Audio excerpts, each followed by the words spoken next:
وای مېند پس بنا مخاببا ډیر عاشقان دي پس بنا مخاببا ډیر عاشقان زاری ګدر نه یو تر بلا پتا قربان دي پوری هغه تذکرہ شو د نبی له سلام د نبوت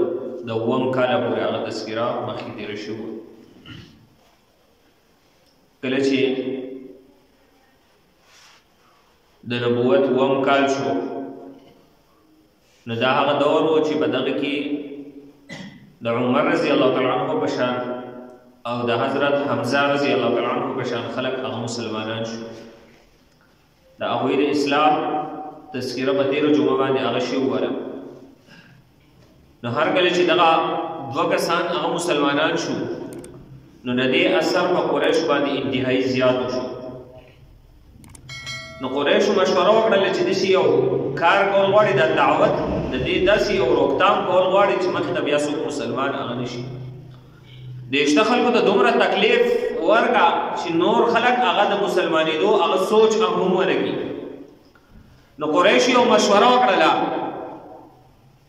چې دغه مسلمانان دی به مونږه هغه محصور کو قید به کو په یو علاقه په یو ځای کې او یو عهدنامه یې ولیکله په هغه عهدنامه کې دی ولیکل چې بنو هاشم د نبی له سلام چې څومره خاندان دی دغه ټول به د ابو طالب چې کومه وادي وه د غرونو هغه غر و هغه خوا د غرونو منځ هغه وادي په هغې کې به دغه ټول هغه محصور کړلی شي د دې سره به څوک تعلق نه ساتي د دې سره به څوک هغه رشتې نه کوي د دې سره به څوک لین دین نه کوي نه به د څوک څه اخلي نه به څوک څه خرڅوي کومه قافله چې راشي تاسو به مخکې د هغې نه چې دی نه هغه سودا وکړئ چې دې ته هېڅ هغه پاتې نه شي دغه وعدې ته به دننه د خوراک هېڅ څیز چې دی نه هغه نه پرېښودلی کېږي دغه بایکاټ دغه معاهده هغه ولیکلی شوله او په کعبې ته هغه دغه معاهده هغه ځوړنده کړلی شوه چې د دې معاهدې خلاف ورزي هغه به هېڅ څوک هغه نه کوي د نبی علیه السلام چې څومره رشته دار وو هغوی د نبی علیه السلام سره به دغه ګاټۍ به دغه وعدې کې هغه محصور شول په دې کې به اکثر مسلمانان بعضې به هغه مشرکین هم او د نبی علیه السلام نور څومره صحابه د بهر نه چې کوم وو هغه هم په دې کې محصور شو د نبی علیه السلام د خاندان یو کس ابولهب هغه محصور نه شو هغه چې زما سره هېڅ تعلق هغه نشته دی هغه بهر پاتې شو ابو طالب او نور څومره د نبی علیه السلام خاندان بنو هاشم ټوټل هغه په دغه وعدې کې محصور کړلی شو دغه وعدې کې مسلمانان 3 کاله هغه وو دغه 3 کاله شپې ورځې هغه انتهایی سختې وې د بهر نه به یو قافله راغله هغه قافله کې به سودا راغله مشرکین به لاړل په منډه د هغې قافلې نه به یې په ګران نرخ باندې هغه سودا واخیستله مسلمانانو ته به هېڅ پاتې نه کړل دننه ګاټۍ ته به یې د خوراک څیز هغه نه پرېښودلو د خدیجې رضی الله تعالی عنها یو وراره حکیم بن حزام خورۍ یا وراره هغه به په پټه پټه باندې لږ لږ خوراک چې دی نه هغه پټ پټ کله کله هغه به یې وړو دننه او نور سخته پابندي لګېدلې وه دننه به خوراک هغه څوک نه وړي انتهایی لږ او تنده تر دې چې د ونو پاڼې هغه خلکو خوړلې دي تر دې چې یو واقعه ذکر کېږي یو صحابي هغه واړه وبولله هغه وتلی دی نو یې کتل د ځمکې کې هغه کشار هغه ځي خي چې وکتل د ځمکه باندې د سرمن یو ټوکړه هغه پرته وه هغه یې راواغېستله هغه یې پاکه کړله هغې چې دی نه هغه وخوړله انتهایی لږه تنده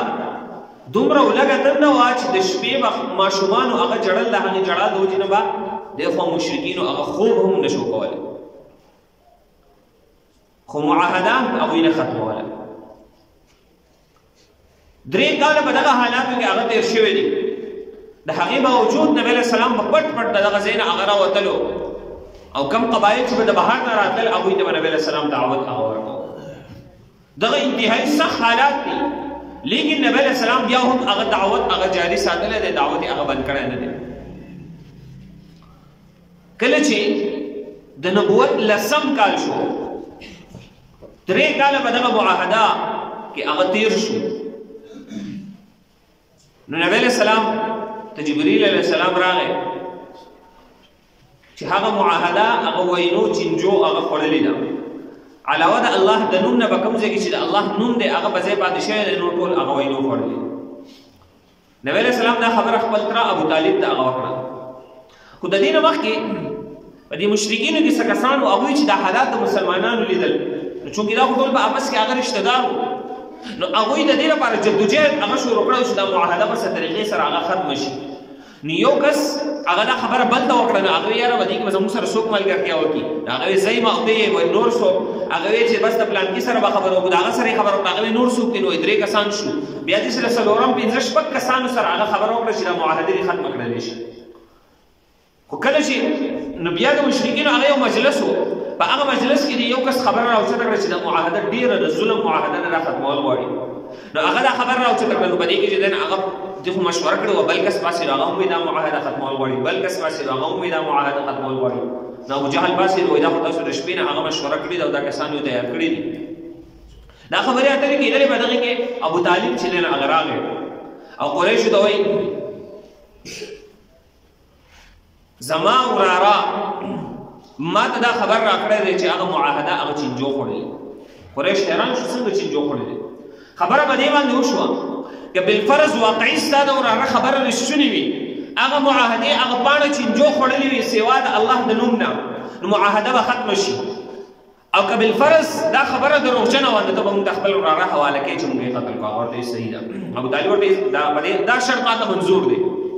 کله چې قریش لاړل هغه معاهده یې وکتله واقعي هغه معاهده هغه چینجو خوړلې وه صرف د الله د نوم نه هغه یې نه خوړلې نو ټوله معاهده هغه چینجو خوړلې وه نو په دغه صورتحال کې هغه معاهده هغه ختمه کړلی شوه خو لیکن کله چې معاهده ختمه شوه دغه وخت کې د ابو طالب عمر هغه د 80 کالو نه غوښتلی و نو د ابو طالب چې کله اخري وخت نږدې شو قریشو ته پته ولګېده چې د ابو طالب اخري وخت نږدې دی تر اوسه خو موږ نبي علیه السلام ته داسې نقصان نشو رسولی د ابو طالب د وجې نه که بالفرض د ابو طالب د مرګ نه پس موږ نبي علیه السلام ته څه نقصان ورسو دا به زموږ لویه بدنامي خلک وایي چې ګوره ابو طالب تر کومې ژوندی و دې ورته څه نشو ویلی چې کله ابو طالب وفات شو دې چې دی نه هغه اقدام وکړو دا لویه بدنامي ده زموږ دپاره اخري وفات چې دی نه هغه د قریشو په ابو طالب پسې راغی ابو طالب ته وایي موږ ته چې دی نه هغه دغه خپل وراره حواله کړه یا دغه دعوت دې بیخي بند کړي یا دې موږ ته چې دی نه هغه خپل وراره حواله کړه یا موږ د نبی علیه السلام سره په داسې یو خبره باندې معاهده کوو چې هغه ځای کې چې دی نه هغه خبره ختمه شي مخکې چې دی نه هغه کم مسلمان شوي دي هغه خیر دی مخکې کسان چې دی نه هغه نور مسلمان دي نبی علیه السلام یې راوغوښتو نبی علیه السلام ورته قریش چې کله ولیدل نبی علیه السلام په دغه وخت کې قریشو ته هغه یو خبره وکړه زه تاسو ته داسې یو خبره کومه که بالفرض تاسو زما هغه خبره ومنله څومره عرب دي په هغه ټولو به تاسو حکمراني کوئ څومره عجب دي هغه ټول به تاسو ته جزیه او ټیکس درکولو ته هغه تیار شي خلاصه ده په ټوله دنیا به تاسو هغه بادشاهت او حکومت کوئ او مشري به کوئ قریش ډېر خوشحاله شو چې دا داسې یو خبره یوه نو داسې خو به موږ لس بلکې سل خبرې هغه ومومنو نو نبی علیه السلام ورته حقه یوه خبره دا ده تاسو دا کلمه ووایئ لا اله الا الله محمد رسول الله تاسو به کامیاب شئ بلکې په ټوله دنیا به هغه ستاسو هغه بادشاهي راشي په ټوله دنیا به هغه ستاسو هغه حکومت راشي قریش ورته زموږ اختلاف هم په دقه کې دی دا مسله خو ټوله د دقې نه ده مونږ ستا خبره د هغه ځای نه هغه واپس لاړل د اخري وفات د دې نه پس د ابو طالب د وفات وخت چې کله راغی نبی علیه السلام خواته راغی او قریش هم راغلل ابو جهل راغی عتبه شیبه قریش ټول راغلل نبی علیه السلام ابو طالب ته دا کلمه ووایه هلته ورته ابو جهل عتبه شیبه لوی لوی کافران ناست دي هغه ورته ابو طالب دومره وخت یې خپل پلار په دین باندې هغه تېر کړی دی اوس به ته دا عبدالمطلب هغه دین هغه پرېږدې نو په دغه وخت کې نبی علیه السلام دعوت ورکړو قریشو چې دی نه هغه ابو طالب منع کوو نو آخري کلمات د ابو طالب د مرګ په وخت کې علی ملت عبدالمطلب د عبدالمطلب په ملت باندې هغه د دنیا نه هغه لاړو نبی علیه السلام انتهایي خفه د الله پاک نه به هر وخت د ابو طالب د مغفرت او د بخشش هغه دعا کوله تر دې چې الله پاک آیتونه نازل کړل د مشرک په باره کې زمانه هغه دعاګانې وغواړي او آیتونه نازل کړل انک لا تهدی من احببت ته هغه چاته هدایت نشي کولای چاته چې ته وغواړې بلکې هدایت دا د الله په اختیار کې دی دعوت ستا په اختیار کې دی هدایت دا د الله په اختیار کې دی نو الله پاک نبی علیہ السلام منو کو نبی علیہ السلام بیا دعا نه ده وکړه نو دغه کال د نبوت لسم کال دا د نبی علیہ السلام لپاره انتهایی د غم کال و چې ابو طالب دا د نبی علیہ السلام سره په هر موړ په هر لمحه کې هغه په هر مشکل کې هغه ولاړو هغه د دنیا نه لاړو درې ورځې بس د ابو طالب د وفات د درې ورځې بس د نبی علیہ السلام هغه بیبي چې نبی علیہ السلام فرمایي خدیجه رضی الله تعالی عنها دا زما هغه بیبي ده چې دې ماته د ژوند په هر موړ کې هغه لاس راکړی دی دې ماته په هغه وخت کې هغه لاس راکړی کله چې خلکو زما انکار وکړو دې په ما باندې ایمان راوړو کله چې خلکو زه محروم کړم دې زه په خپل مال کې هغه حصهدار جوړ کړم کله چې خلکو هغه زه ورټلو دې چې دی نه هغه ماته ځای راکړو دې ماته چې دی نه هغه تسلي راکړله ماته الله پاک د دې نه هغه اولاد چې دی نه هغه راکړی دی هغه خدیجه رضی الله تعالی عنها هغه هم په دغه نبوت په لسم کال باندې د ابو طالب د وفات نه درې ورځې بس هغه هم وفات کېږي نبی علیہ السلام انتهایی خفه دی انتهایی غمجن دی او د دغه کال نوم چې دی هغه عام الحزن هغه کېښودلی شو دا د غم کال دی په دې کې د نبی علیہ السلام دوه مشفقین محسنین هغه د دنیا نه هغه تللي دي چې د نبی علیہ السلام ملا په هغوی باندې هغه مضبوطه وه هغوی د دنیا نه چې دی هغه تللي دي نو نبی علیہ السلام د دغه کال نوم چې دی هغه عام الحزن هغه کېښودلی نن هم د نبوت هغه لسم کال په عام الحزن باندې هغه یادېږي په عام الحزن باندې هغه داسې مشهور شو نو نبی علیہ السلام د هر وخت د هر طرف نه چې دی نه هغه بیا مشکلات هغه شروع شو نو نبی علیہ السلام ته چې پته ولګېدله چې قریش هغه خو ایمان نه راوړي د هر طرف نه هغه مشکلات هغه زیات شول نو نبی علیہ السلام اراده وکړله چې زه د مکې نه بهر هغه چې دی نه هغه دعوت وشلو نو نبی علیہ السلام اراده وکړله چې زه طایف ته لاړ شم نو نبی علیہ السلام طایف ته د تلو اراده وکړله او په دغه سفر کې د نبی علیہ السلام سره زید بن حارثه رضی الله تعالی عنه د نبی علیہ السلام آزاد کرده غلام نبی علیہ السلام ورته زوی ویلو هغه د ځان سره کو نبی علیہ السلام طایف سفر ته هغه لاړو طایف د مکې نه د شپېته میلو په فاصله باندې دی تقریبا د دې ځای نه یو سړی هغه بټخیل ملکن تجیدن هغه او نبی علیہ السلام دا ټول سفر هغه پیدل کړی نبی علیہ السلام طائف تجیدن هغه تشریف یوړو طائف کې هلته کې بنو ثقیف قبیله آباد وه د بنو ثقیف قبیلې درې رونه هغه سرداران وو عبدیالیل مسعود حبیب دا درې رونه هغه سردارانو د ثقیف قبیلې طائف نبی علیہ السلام د دیو خواته هغه تشریف یوړو دیو دعوت ورکړو دیو د نبی علیہ السلام د دعوت نه هغه انکار وکړو نبی علیہ السلام هلته لس ورځې هغه تېرې کړي دي په دیو کې یو نبی علیہ السلام ته جواب ورکړو که بالفرض ته پیغمبر یې نو زه به د کعبې پرده چې دی نه هغه وشلم خو ته پیغمبر هغه نشي کېدلی بل ورته جواب ورکړو وای الله پاک ته ستا نه علاوه بل څوک نه میلاوېده چې پیغمبر یې رالېږلی دریم ورته جواب ورکړو زما مخې له هغه هم مه راځه زه ستا سره چېرته هغه هم خبرې نه کوم انتهایی سخت جوابونه نبی علیہ السلام ته د دغه ځای نه هغه میلاو شو نبی علیہ السلام د هغه ځای نه ناامیده شو نورو خلکو د دعوت ورکو هغه ځای نه ناامیده شو لس ورځې نبی علیہ السلام طایف کې دعوت ورکو خلکو ته نبی علیہ السلام ته انتهایی سخت جوابونه هغه ورکړلی شو نبی علیہ السلام انتهایی د غم او د خفګان په حالت کې د طایف نه هغه واپس هغه راځي خو لیکن دغه د طایف سرداران دغه د طایف بدبخته خلکو دی په نبی علیہ السلام پسې د طایف هغه ناکاره هغه لوفر طایف هغه هلکان هغه ورپسې کړل هغوی له کاڼي هغه ورکړل نبی علیہ السلام یې په ګټو باندې هغه ویشتلو زید بن حارثه رضی الله تعالی عنه د نبی علیہ السلام مخې ته هغه ډال جوړېږي لیکن تر کومې به هغه ډال جوړېږي زید بن حارثه رضی الله تعالی عنه په وینو کې هغه رنګ بم شو لیکن نبی علیہ السلام د هغه بچاو کوي چې په نبی علیہ السلام باندې هغه یو کاڼی هغه یو ګټ ونه لګي لیکن لیکن نبی علیہ السلام هغه باندې هم بیا کاڼې لګېږي تر دې نبی علیہ السلام دومره زخمی شو د نبی علیہ السلام له دومره وینه هغه لاړه د نبی علیہ السلام خپې مبارکې هغه د وینو نه رنګ بنګ شوې د نبی علیہ السلام پڼې مبارکې هغه د وینو نه هغه ډکې شولې لیکن دغه شریر خلک لیکن دغه بدبخت خلک د هغوی په زړه کې دومره رحم هغه رانغی چې په نبی علیہ السلام باندې هغه لږ رحم هغه کړی دی چې ولې مونږ هغه دې په کاڼو باندې ولو نبی علیہ السلام په وینو کې هغه سور په وینو کې هغه رنګ بنګ لیکن نبی علیہ السلام دعوت نه دی پرېښودلی په دغه وخت کې نبی علیہ السلام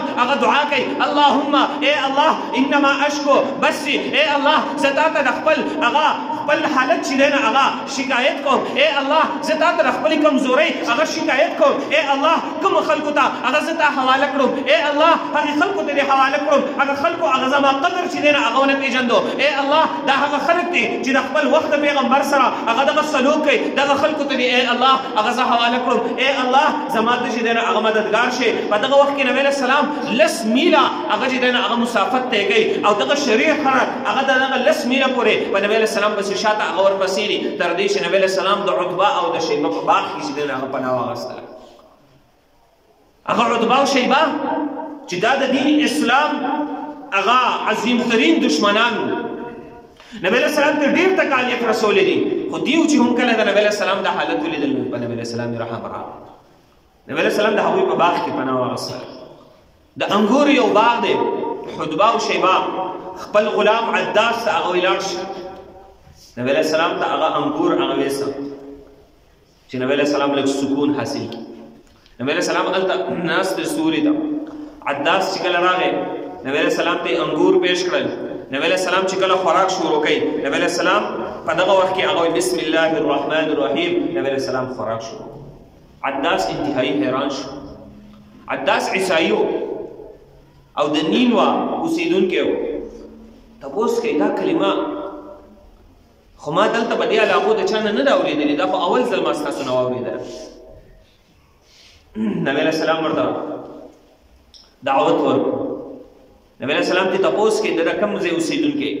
هغه ورته وایي زه خو د نینوا اوسیدونکی یم نبی علیہ السلام ورته وایي ښه زمونږ درو د یونس علیہ السلام د علاقې اوسیدونکی عداس حیران شو تاسو یونس علیہ السلام څنګه پیژنئ نبی علیہ السلام ورته هغه زما پیغمبري رور دی هغه هم پیغمبر زه هم پیغمبر په دغه لحاظ باندې زما رور دی نو عداس انتهایی متاثره شو د نبی علیہ السلام تندی مبارک لاسونه خپې هغه خپل کړل عتبه او شیبه دا حالات دي د لرې نه ګوري کله چې هغه دا حالات ولیدل نو عداس چې کله واپس راغی نو عداس دیو ته چې دی نه هغه عداس ته وایي دا ته یې چل کوو نو دی ورته ووایي دا خو پیغمبر دی او یونس علیه السلام هغه هم پېژندل او پوره واقعه یې ورته ذکر کړله نو عتبه او شیبه ورته وایي د دې نه ځان ساته ګورئ دی یو داسې خبره کوي یو داسې کلام پیش کوي داسې نه چې د هغې نه ته متاثره شي ډېر خلک چې دی نه د هغې د وجې نه هغه ګمراه شوي دي داسې نه چې د هغه ته ګمراه شي عداس بیا وروسته هغه ایمان راوړی د مسلمان شوی خو بهرحال نبی علیہ السلام بیا د دغه ځای نه هغه مایوسه واپس چې دی نه هغه مکې ته هغه تشریف وړي نبی علیہ السلام د طایف نه انتهایی مایوسه شو په دغه وخت کې نبی علیہ السلام چې دغه باغ کې دی جبریل علیہ السلام راځي د جبریل علیہ السلام سره یو فرشته ده جبریل علیہ السلام نبی علیہ السلام ته ارشاد فرمایي د الله رسوله دا زما سره هغه د غرونو فرشته ده دا الله را لګلې ده دیو تاسو ده د الله د طرف نه هغه یو پیغام راوړي هغه فرشته نبی علیہ السلام ته د الله رسوله ما د الله هغه اجازت را کړی دی چې لاړ شي د پیغمبر نه تپوس وکړه که د هغوی خوښی ای د الله رسوله که ستاسو خوښه وي د طایف دا دواړه غرونه هغه به دې باندې هغه را بند کړم او دې به په دغې کې چې دی نه هغه هلاک کړم نبی علیه السلام ورته وایي نه نه ما ته چې دی نه هغه زما زړه هغه دغه ګواهي ورکوي شاید د دې په اولاد کې هغه داسې خلک الله پاک پیدا کړي چې هغوی ایمان راوړي هغوی مسلمان شي نن د طایف هغه خاوره هغه ګواهي ورکوي هغه خلک هغه مسلمانان دي نن د طایف هغه خاوره هلته د ابن عباس رضی الله تعالی عنہ هغه مزار د ابن عباس رضی الله تعالی عنہ هغه مدرسه هغه مکتبه هغه گواهی ورکړي چې هغه خلک هغه مسلمانان شي وو هغه زینا د هغه زینا د دین اسلام د صداګانې اواز چې دین هغه بلندېږي قبل فرض نبی له سلام هغه ته خیره کړی وي هغه ځکه به هغه خلک هغه هلاک شي وو نن به الته چې دین هغه د دین اسلام نوم نو لیکن نبی له سلام د نبی له سلام هغه رحمت وما ارسلناک الا رحمتا للعالمین هغه رحمت هغه وسیع ده نبی له سلام خیره نه کوي او دا نبی له سلام دعا کوي وای کبدی کې څوک ایمان نه راوړي د دې په اولاد کې به هغه داسې خلک راشي چې هغوی به ایمان راوړي وروسته بیا د هجرت نه پس دغه طایف خلک دی هغوی ایمان راوړی دغه طایف خلک دی هغه مسلمانان شوي نبی علیه السلام د دیونه محاصره کړې وه غزوه طایف د هغې تذکره وروسته راشي دلته یو غزوه هغه هم شوي وه د دې محاصره کړې وه دیو چې دی نه هغه بیا هغه هتیار غورځولي دي اکثر خلک بیا هغه مسلمانان شوي وو د دې نه پس نبی علیه السلام ته بیا د مدینې نه خلک هغه راغلي دي د مدینې نه خلک راغلي دي اوس او خزرج والا هغوی مسلمانان شوي دي هغوی بیعت کړی دی بیعت عقبه اولا بیا بیعت عقبه ثانیه د مدینې نه خلک راغلي نبی علیه السلام ته بیا دعوت ورکړی دی مدینې ته چې دی نه هغه هجرت وکړئ هلته چې دی نه هغه به موږ ستاسو مدد کوو موږ به تاسو له پناه درکړو هلته شاید د دین اسلام دعوت چې دی نه هغه عام شي هغه تذکره به انشاءالله آینده